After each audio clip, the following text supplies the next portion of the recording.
Magandang araw po sa lahat. For today's video, yan po, tutuloy na po magluluto po ako ng munggo. Yan, magpapakulo po ako ng munggo. Yan po yung usapan namin ni Mrs. niya, yung bulaklak ng kalabasa. Yan ko po iluluto, isasahog po. Kaya yan po, ang bulaklak po ng kalabasa na akin pong nilinisan nung isang araw. At nag-prepare na rin po tayo ng mga sahog po natin ng mga ibang gulay. Meron po yung kamatis na galing po sa aking garden, talong na aking hinarbes, at saka yan po may sibuyas, kamatis, ampalaya, bawang at luya. Yan po, nahihiwa-hiwain na po natin, ipiprepare na po natin ang mga karagdagang gulay para sa ating lulutuing ginisang munggo. Ayan, yan na po ang unang ginayat-gayat ko po ang luya at saka yan po yung bawang. Ayan. At sunod na rin po natin hiwain ang sibuyas. Yan po. Yun nga po, ito po yung mga talagang lahat po ng ating mga lulutuin ay may sibuyas at bawang. At yan po ang aking talong na hinarbis po sa aking garden. O, di po ba na napakatagal na pong panahon. Yan na po, tinignan ko na po yung pinakulo ko pong munggo at luto na po siya at nakaprepare na po ang ating mga ingredient pang sahog sa ating lulutuin. Ayan po, lahat po ang mga yan. At yan po, i-start na po nating lutuin. Lagay na po natin yung palayok.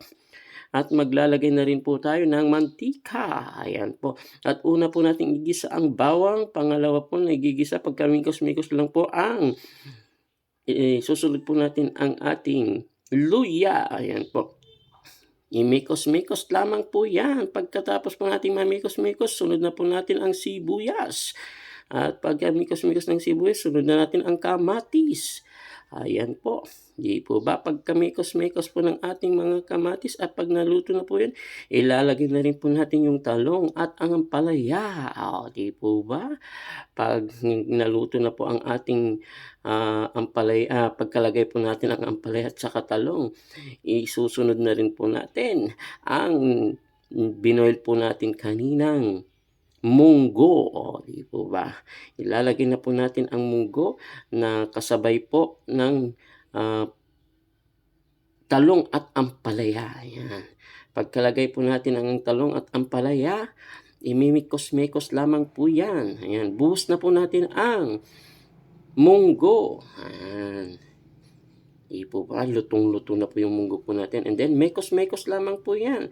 Pagka mekos-mekos lamang po ng ating munggo, takpan lang po natin sandali ang ating munggo at lagyan na rin po ng mga ingredient po niyan. Ayan. Habang niluluto po natin ang ampalaya at talong, yan, maghugas muna po tayo ng ating mga ginamit po sa mga ingredient. Yan, na pagluluto para hindi po tayo langawin. Ayan, yan, hindi po ba?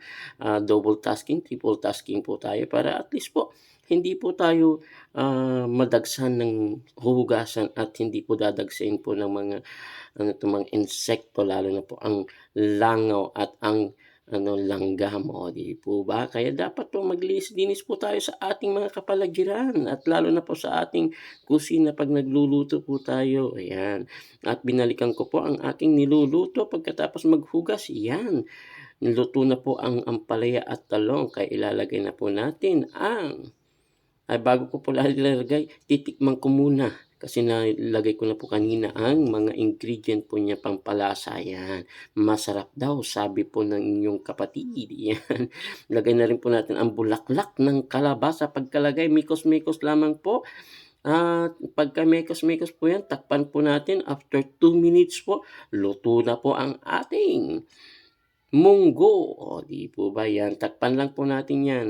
Pagkatapos po, kakain na po tayo. Yan, binuhot ko na po. Punta po dun sa may kubo. At kakain na po tayo. Yan na po, maglalagay na po tayo ng ating pagkain sa ating plato. Ayan. Di po ba? Kasarap, ang dami niyang mga vegetable at sabi ko nga, isang pampalasa at sabi nila pampatakaw yan. Kumuha po ako kasi may sili po dyan sa likuran ko mismo. Kumuha po ako ng 4 na sili. Yan. Tara na po, kain na po tayo.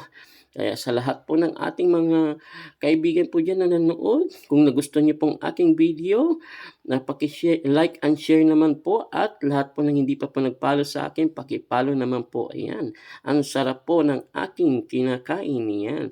Maraming salamat po sa lahat po ng mga nanood, at muli po, bukas na naman po is gagawa na naman po tayo, at magkita-kita na naman po tayo sa susunod kong mga video na i-upload. Kaya maraming salamat at good morning, magandang araw po sa inyong lahat, mga ka-reels, mga ka-content creator. Yan po.